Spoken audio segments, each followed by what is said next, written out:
Hello दोस्तों, सभी पार्टियां 2024 के लोकसभा चुनाव को लेकर के अपने अपने पार्टी के उम्मीदवारों का नामों का ऐलान कर रही हैं और साथ में ऐलान कर रही हैं और बता रही हैं कि कितनी सीटों पर कौन सी पार्टी चुनाव लड़ेगी।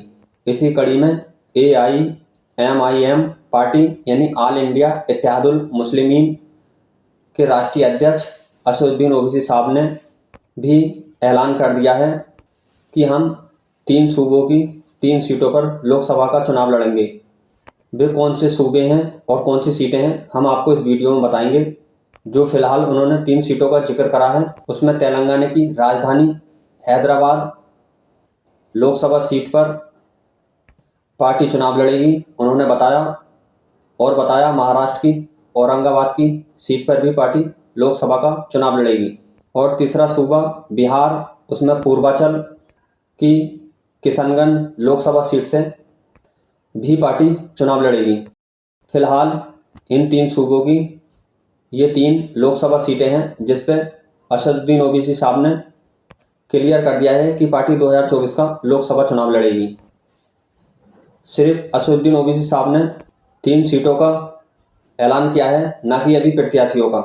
और फिलहाल 3 सीटों का ऐलान किया है, बाकी वैसे लगभग पूरे भारत में वे करीब 40 से 50 लोकसभा सीटों पर चुनाव लड़ने का इरादा कर रहे हैं।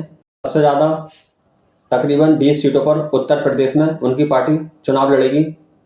AIM पार्टी के यूपी प्रदेश अध्यक्ष शौकत अली जी ने भी एक इंटरव्यू में बताया था कि हम तकरीबन यूपी में 2024 के लोकसभा चुनाव में 20 सीटों पर चुनाव लड़ेंगे और पूरे भारत में लगभग ऐसा लगता है 50 सीटों पर चुनाव लड़ेंगे। उसमें से सिर्फ असदुद्दीन ओवैसी साहब ने 3 सूबे की 3 सीटों का ही जिक्र किया कि यहाँ 2024 का चुनाव लड़ेंगे। आगे कितनी सीटों पर लड़ेंगे वो अभी उन्होंने नहीं बताया। अब हम आपको एक बात और ख़ास बता दें कि उन्होंने सीटों का तो जिक्र किया कि हम इन 3 सीटों पर चुनाव लड़ेंगे, लेकिन प्रत्याशी यानी कि उम्मीदवारों का जिक्र उन्होंने नहीं किया कि कौन कहाँ से लड़ेगा। हम आपको बताते हैं कि उनका कौन सा प्रत्याशी कौन सी सीट पर चुनाव लड़ेगा। जिस सीट का उन्होंने पहले नंबर पर जिक्र किया, तेलंगाना की राजधानी हैदराबाद लोकसभा सीट का, उस पर खुद AIM पार्टी के राष्ट्रीय अध्यक्ष और पार्टी के सबसे बड़े नेता और वर्तमान में हैदराबाद लोकसभा सीट से सांसद असदुद्दीन ओवैसी साहब फिर से 2024 का लोकसभा चुनाव हैदराबाद की सीट से ही लड़ेंगे, क्योंकि सबसे ज़्यादा मजबूत दावेदार हैदराबाद की लोकसभा सीट पर AIM पार्टी के असदुद्दीन ओवैसी साहब खुद हैं, क्योंकि वे 4 बार लोकसभा सांसद हैं अब तक और उस सीट पर तकरीबन 42 से 45% मुस्लिम वोटर हैं। अब बात करते हैं हम दूसरी सीट का, महाराष्ट्र की औरंगाबाद सीट पर।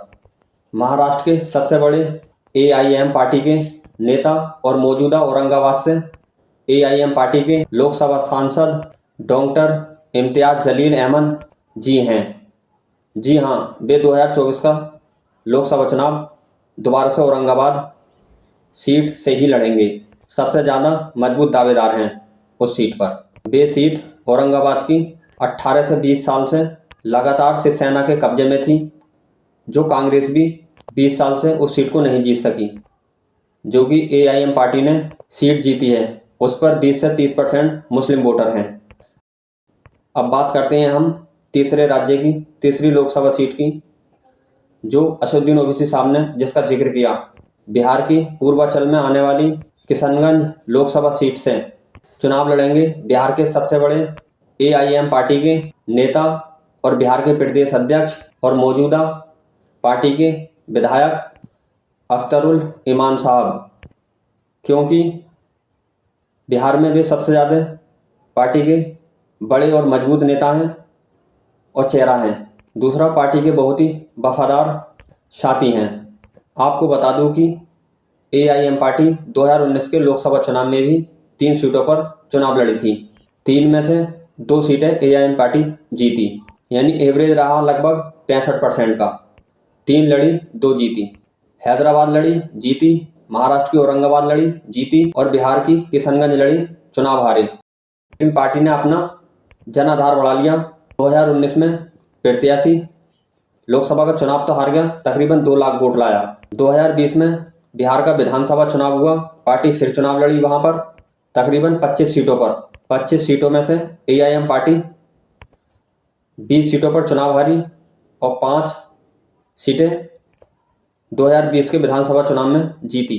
वे 5 सीटें बिहार के पूर्वांचल की थी, किशनगंज लोकसभा क्षेत्र की। और बिहार के पूर्वांचल में यानी किशनगंज लोकसभा सीट पर मुस्लिम ज़्यादा तादाद में हैं, तकरीबन 70%। किशनगंज लोकसभा सीट पर मुस्लिम वोटर बहुसंख्यक हैं और हिंदू वोटर अल्पसंख्यक हैं। और यही वजह रही कि 5 उम्मीदवार जो विधायक बने 2020 में वे किशनगंज लोकसभा क्षेत्र के ही थे।